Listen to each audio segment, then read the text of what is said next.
Niners have a massive need this draft season for defensive tackles, interior pass rushers, space eaters. And we're going to look at a number of those prospects. The second round guys that we're hearing, are they really second round guys? Should they go higher? Should they go lower?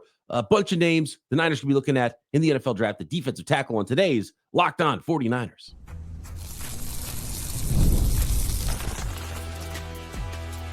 You are Locked On 49ers, your daily San Francisco 49ers podcast, part of the Locked On Podcast Network, your team every day.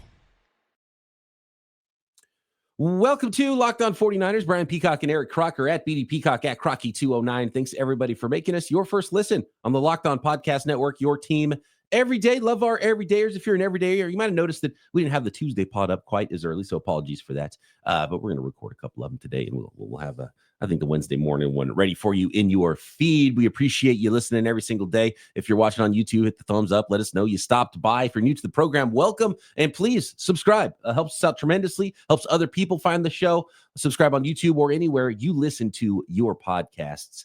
And Croc, we're talking defensive tackles. Just how big of a need is this? Like the Niners, it's like the biggest need of any team in the NFL is the Niners at defensive tackle. They need two starters. Right? Yeah, they need two starters. And I think most people would think, hey, man, you got to go to the draft. But, sometimes I thought this would be a position that they could potentially attack in free agency. So far, defensive tackle position for the 49ers has been a little quiet. And all we've seen is the 49ers lose guys. You lose Javon Hargraves. You lose Malik Collins. So what is the plan exactly? I'm assuming is to go heavy in the draft on defensive tackle. I think there's some other positions that obviously we've talked about. But I think the most worst kept secret is the 49ers desperately have to address defensive tackle position, and the guys do it pretty high. And we've actually even talked a little bit about, I really like Graham out of Michigan. Like, I would trade up for him to ensure that I get this guy that is a day one plug and play starter. Because if you don't, and you get a guy that maybe has to, okay, let me kind of work through and, figure out how I can get in there. And the 49ers need somebody that can play right now. So I would trade up for Graham probably. But right now it's definitely, it's clearly a big need for the Niners. Take a look at the guys we did today. So we're going to focus on three guys: Tyleik Williams, Ohio State, big nose tackle; TJ Sanders, pass rushing interior guy out of South Carolina; and then Omar Norman-Lott out of Tennessee, another interior undersized pass rusher. Two more names, Croc, that was like I watched, and I was like, Croc, you can watch them if you want to. Alfred Collins, big defensive tackle out of Texas, and Darius Alexander out of Toledo. No, you told me don't even waste your time watching Alfred Collins. The Niners are not going to draft Alfred Collins. And look, I've been wrong about the 49ers. They've surprised me in the past. Alfred Collins does not have, one of the things that, if you talk to Chris Kocurek and say, okay, Chris Kocurek, defensive line coach of the 49ers, what one trait do you look for first in all of your defensive linemen? It's get off. And Alfred Collins doesn't have it. Alfred Collins is kind of too big is what he is. He's massive. And I could see why some people like him. They're like, okay, 6'6", 330. Dude is massive, right? Sounds like Javon Kinlaw. Almost 35-inch arms. Like, this guy's almost too big. He is really just kind of cumbersome and lumbering inside. He gets in his stance and his butt is higher than like the DBs that are standing up, right? Like he's too big, and he's powerful. He'll use his hands to disengage at times, but really just too sluggish and lumbering, and plays too tall. His motor really wanes. Not only at the end of games, but the end of plays. It's like, man, I got my initial thing, and then I'm kind of done. I'm spent. Just for me, not a fit at all for the San Francisco 49ers. And I was kind of disappointed watching him. But you know what, Croc?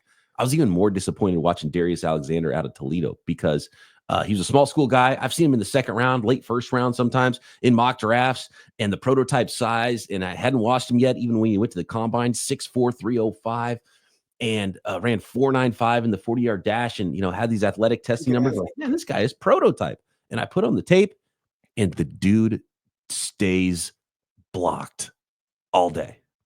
And this is against Bowling Green, dude. If you're singled up and just getting handled against Bowling Green, and there's a couple of highlight plays where, he'll throw the swim move in there once in a while. He's got a nice bull rush at times that he can win with.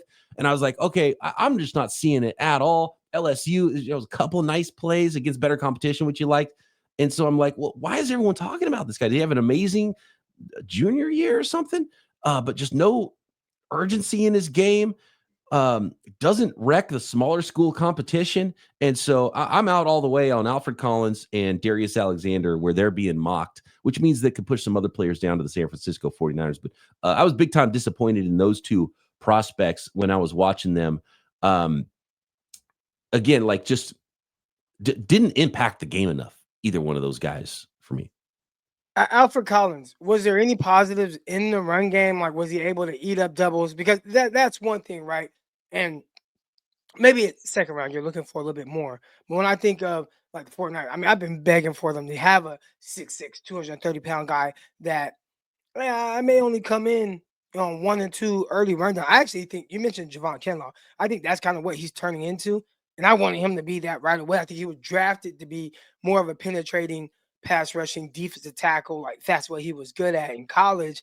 And I think it was more so because, I'm just stronger than everybody, so I can knock back even these SEC linemen. You get to the NFL, you got to be more technical. And I think it has taken a lot of time for him to kind of grow into that. But, for the Jets and what he'll be for the Commanders is really more of a early rundown defensive tackle, 2-down guy. And then, all right, it's a passing situation, get me off the field. Can Alfred Collins potentially be that if you say, hey, we want to draft you in the 3rd round as opposed to late 1st or 2nd, but you're just big, you're stout, can you eat up doubles? Like, there's this big kid at my school at Stag. He's walking around campus all the time. Right. I think he's in one of those classes that where there's only a few kids. but yeah, he's like 6'6". And he's strong as hell. And I'll be walking the halls and I'll see him. And I'm always like, hey, all right, I'm gonna get down this 3-point stance. Just don't let me push you back, right? If you could do that, like you can come play for me. And he's like, oh yeah, I'll come out. So, he's saying that at some point. But anyways, I get in that stance and boom, I get hands on. He's just driving me back, right? I don't know if he's worth the damn if I were to try to make him a pass rusher. But I know one thing, I could put him in and say, just don't let these guys push you back. I don't care if it's 2 guys that run at you. Don't let them push you back. Like, can Alfred Collins be that type of guy? Oh yeah, he's massive. He's a mountain of a human being, and he can be a space eater. Is that enough? And I'm not taking that even in the 3rd round. I don't think. Right?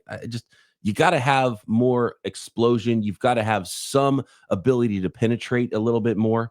And I just didn't see it with Alfred Collins. He would try to move around. It was just like, oh man, it's not happening. And almost like interior got, because his arms are almost too long. It's like legs too long, body's too big, too tall, arms too long. It almost doesn't work in a phone booth really well for him. But he's big and he's hard to push around because he's so massive. And so if you're looking for just a nose tackle, not going to be on the field a lot, sure, but that's like a day 3 thing for me, right? Yeah, you're saying that's not what that's right now. That's not the conversation surrounding him. The conversation is late day 1, early day 2 type guy. Right. Yeah. 2nd round guy. And like if in pretty early 2nd round, I'm seeing for a lot of Alfred Collins and Darius Alexander. And like, that's cool. That's fine. If you like them, you take them, I'll take somebody else. That's where I'm at right now with those guys. Now, if they get into the day 3, which is where I think they probably should get drafted, then I'd be interested in Darius Alexander. He does have a lot of size and athletic ability to work with. And maybe you could coach him up so he doesn't stay blocked as much. But from what I was seeing, a little too rich. And I would certainly go Alexander over Alfred Collins just because of his, just more tools, I think, to work with than Alfred Collins. Because Alfred Collins, the one thing really he has is just being massive. And beyond that, I didn't see a lot else. Let's get into the guys that I think we liked a little bit more, Croc, or at least I liked a little bit more. We haven't really shared notes yet on the other 3 guys. Tyleik Williams, nose tackle out of Ohio State. TJ Sanders, defensive tackle out of South Carolina, and Omar Norman-Lott from Tennessee. Do they fit as San Francisco 49ers? And if so, where? Get to those guys next.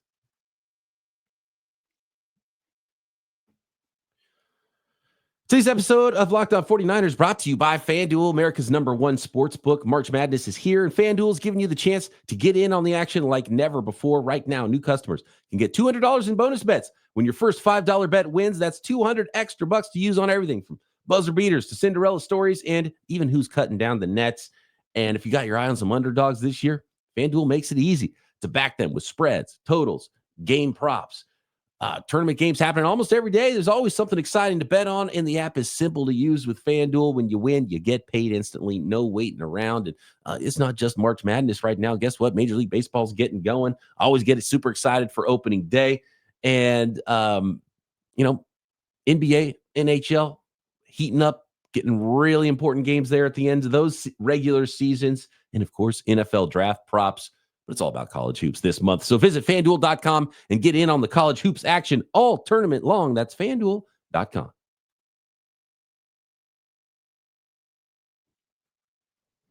right, Croc, let's start with the biggest man of these next three prospects, and that is Tyleik Williams, 6'3", 334 pounds. Defensive tackle out of Ohio State, a really good Ohio State defensive line. We got to talk about their defensive ends, too, in an episode very soon. Tyleik Williams, your thoughts? So it's funny that you said he's the biggest of them. And when I went and watched these, I clicked on the names, I went and watched the film, but I didn't look at how big any of these three guys were. And with him, my last two notes that I put says, should be a nose. So that is me identifying him as a bigger guy, can handle doubles, right? And that's what I was asking about Collins. Like, okay, is he a guy that potentially just be a nose and handle doubles and things like that, even if he's not going to give you a whole lot as a pass rusher? And with Williams, I identified that definitely in my notes that this is a guy that can handle a nose tackle role. But also, one of the things that jumped out to me, my first note, quick, sudden. I thought he had a certain level of quickness and suddenness that really helped him with some of his initial moves. Now, is he a terrific pass rusher, or should I count on him to be that? Like, nah, he's more of, to me, a nose tackle. So I'm not even asking him to be more of like a three tech. A three tech. You want your three tech to be, I guess, the prototype. Like a DeForest Buckner or something, right? Like, well, maybe it's Aaron Donald, but There's only one Aaron Donald. Warren Sapp, they're shaped a lot of different ways. Bryant Young, right? All-time great. That's what I think of when I think of that powerful yet creative. He may not be like that, right? Like, especially like as a pass rusher, but he can win pass rush reps. It's just, I don't think that's what he hangs his hat on. Like, hey, this is what my game is going to be. I can give you some pass rush productivity, but my game right now is more of, hey, I give you that initial quickness, initial suddenness. Don't have a whole lot of moves after that, but I could be stout versus doubles, and I can, I really should be a nose tackle. Like, that was a lot of what I saw on the film that I was watching. And I don't say should be a nose tackle as a slight towards him at all. No, that's just what his strength is. And I mean, and when you compare him to Alfred Collins, and you nailed it, because he's got his 330 pounds packed into a 6'3" frame instead of a 6'6" frame. So he's compact and two gapper, does not get pushed back, can push the pocket as a pass rusher a little bit. But I put kind of twitchy on mine. And you saw the same thing. And that was the big difference when you're talking about someone like Tyleik Williams, why I like him so much more than someone like Alfred Collins, because I saw the twitch there. And he has a really bad pass rush win rate. Tyleik Williams does. He doesn't really get home and get to the quarterback a lot. But you could see where there might be more there. And you see that get off. And I think he's a player the 49ers are going to like when they put on the tape and be like, okay, this would be the type of sort of, DJ Jones type of player that could even have a little bit more penetration if we asked him to do that. And I think he's asked to take on blocks more. So maybe that's just what is occupying his mind when he's playing in the interior of that Ohio State defensive line. But he does have some explosive athleticism and twitch getting out of his stance, which I think is certainly huge for the 49ers, the way they look at defensive linemen. And maybe you could have a little bit more of a pass rush from him. And he's not a player that you necessarily have to take off the field in passing downs. But, man, you'd be drafting him to play that nose, play that one technique, eat up blocks, And he's phenomenal at that. I really like the Tyleik Williams tapes, and he is a second rounder for me all day long. I probably wouldn't draft him in the first round because I'm not looking because not quite the pass rush there that I'm looking for. And that's the thing with Kenneth Grant, where I'm like, pick 11 for Kenneth Grant. He's big, athletic, might be some pass rush there. I think there's more pass rush with Kenneth Grant potentially than Tyleik Williams, but that's kind of the tier I have him in. So we got Mason Graham, we got Walter Nolan, and those are my guys that I would take at 11. Then maybe later round 1, got Kenneth Grant, and then talking round 2, pick 43. I could see Tyleik Williams there in sort of the earlier part of the second round. Would like a little bit more pass rush and see that win on tape a little bit more. But yeah, I think we both have very similar scouting reports there for Tyleik Williams. I think the 49er fan base, if I'm gauging what they're saying correctly, they definitely want the 49ers to address tackle, and we expect them to.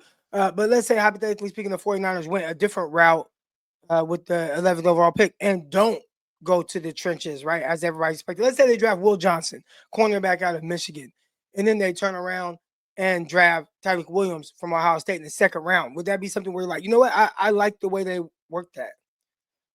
Well, look, this is a perfect segue because if you don't draft a first-round defensive tackle, there's a lot of guys, and this is a deep class, and you could draft, say, Tyleik Williams in the second round, and maybe you could get Omar Norman-Lott in the third round. And then you do have your pass rusher, and you got your space eater and 2-gapper, right? And so that's maybe one of the strategies. And when I do a lot of mock drafts and you look at the 49ers draft, you're like, man, you know what? Not finding starting caliber offensive tackles in the third round, but you'll find a pass rushing defensive tackle. You can find a nose tackle in the third round, potentially. You can't find that left tackle. And so that's why those mock drafts tend to look better when you go with the position that's harder to find in the first round, and then the one that's easier to find in day 2, day 3. And there's a lot of defensive tackles. There's even more guys we're going to talk about on future episodes. I want to get to CJ West and Jamari Caldwell, a couple guys I like a lot that I've already watched. So there's even more than what we're talking about here. We're just kind of focusing on the guys we see most in the second round right now. Some of them, to me, second rounders, some of them not. How about TJ Sanders out of South Carolina, Croc? This is a dude who interests me quite a bit. Yeah, right away. 3-tech, boom, right? Like, and we're talking about one in the 3-tech. And just for people who maybe don't know the difference, right? Like 3-tech just means that's just where he lines up. He's likely not going to be a guy that's lining up over your center or in that 0, right? That's more your nose. Now, a lot of 4-3 teams, they have a guy that has more of a nose tackle kind of frame and skill set. And sometimes they'll put him to the strength and then have their 3-tech away from there. And your 3-tech probably ideally gives you more versatility with run and pass. And I think that's what TJ Sanders is. He can win his one-on-one battles. And I think that's huge. You watch some of these tackles. You talked about the kid Collins not winning one-on-one battles versus Bowling Green. Well, TJ Sanders, he's winning his one-on-one battles versus whoever you kind of put him in front of. Is it consistent? No, and I think a lot of times you don't see that big consistency from interior defensive linemen, but he can win his one-on-one battles. I thought, and then again, this goes back to my notes of him being more of a 3-tech, swallowed up versus doubles. So anytime they would double him, I thought they just really kind of got him going wherever they wanted. I didn't think the anchor was quite as strong, but his skill set, everything about it says more of an interior pass rusher as opposed to like this super big time run stopper. Good feet, good secondary moves for an interior rusher. When guys start to kind of run, if you run the ball any type like away from his side, he's like just not impactful. And you want to see a guy that if they're running, maybe he can kind of run down that line and kind of maybe, have some pursuit from the backside a little bit, and I think we get spoiled with seeing guys like Eric Armstead who could do things like that. DeForest Buckner, I talked about him. I don't think he's that type of 3-tech as those guys who were also, they were massive 6'7" tackles, but he's not quite that, but he can win pass rush. So this was a guy that I definitely liked. I did not like him as much as I like Williams out of Ohio State. I think I would probably go Sanders slightly over Tyleik Williams just because of the pass rush potential. And I think he was playing in the 280s, so he was undersized, and he would get swallowed up with double teams, and I think he kind of knew what he is as a player and would just try to get upfield and penetrate and beat the double teams that way anyway. And a lot of times he would get beat against the run. And so he's a undersized interior pass rusher, but he showed up at the combine bigger, Croc. You might be surprised that he showed up a pound heavier than Mason Graham at the combine. 6'3" and 7'8". So 6'4", 297 at the combine. So he put on some weight. And there are times where he would flash some strength. And that's what got me excited about TJ Sanders, because I think you could work with him, get him, maybe be a rotational pass rusher early in his career and continue to add strength to him. And I think he potentially could be just an every down, straight up 3 tech. And he might be that right away anyway, because he's only going to be taking on single blocks more often than not. But he's got that explosive get off. He's got that upfield interior penetration. I mean, he tended to live in the opponent's backfield, the games I saw, and even took some defensive end snaps a few times. So he could be a power end for you, maybe, if you didn't like him inside on early downs. And he's got some length to do that. He has a little bit longer arms and stout enough, I think, against single blocks. And the one of the negatives I did see with TJ Sanders is because he's so active in trying to get after the quarterback and trying to penetrate, sometimes he would get blinders and kind of run past the play because he's just so focused on getting upfield and doing what he does best. I really like TJ Sanders, and I think there's a potential for even a better NFL player than what we saw in college if he is able to be a 297-pound, close to 300-pound defensive tackle with the explosive ability and pass rush ability I saw from him. Active, really good using his hands. Like TJ Sanders quite a bit. I'd probably swing for Sanders with the pass rush over Tyleik Williams, but Tyleik Williams is one of the easiest evaluations. You know exactly what you're getting with that dude. So I'd feel pretty comfortable with that. And I think they are both rock solid. Second rounders. Would be happy with either one to pick 43 for the Niners. Next, let's talk Tennessee, Croc. Let's talk Omar Norman-Lott, our thoughts on the Niners, this defensive tackle position, and more next.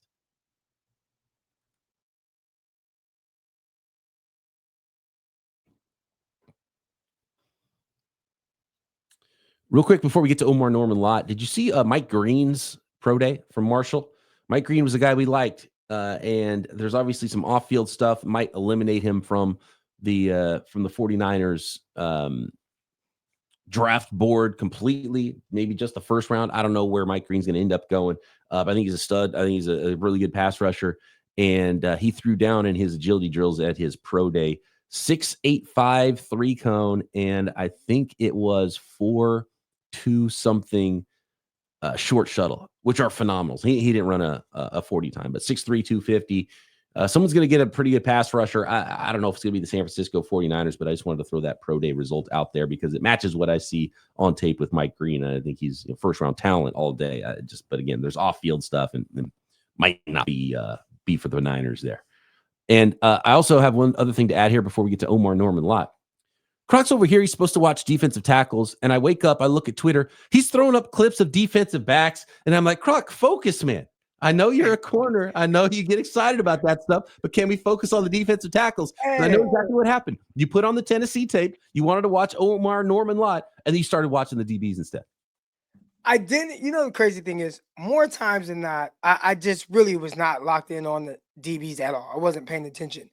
But somehow I randomly saw that play. And I said, wow, that was an amazing play. Like, so I rewinded it back and I'm like, okay, 2-1 read. I'm watching go for. And I'm like, wait, this is cover 3. In cover 3, you are not supposed to be able to run with one going vertical and come off of one to break up an out route. Not a corner. Like, even a corner, sometimes you'll see a post and then you'll see like a wheel. And sometimes the corner can run with the post and then peel off the post and make a play on the wheel. Not a lot, but sometimes you see a guy do it. To see a guy running with the vert of one and come off of that and break up an out route, is about 10, 12-yard out route. I was like, wow, that's very impressive. Then I had to look into how it happened. And it's actually the concept that was run, we actually run it. We call it lake, and essentially it's a flood to the left. So we have river, that's flood right, lake, flood left, but it's a go route, deep out route, and shoot route. So they ran it out of a different formation, but I like the concept.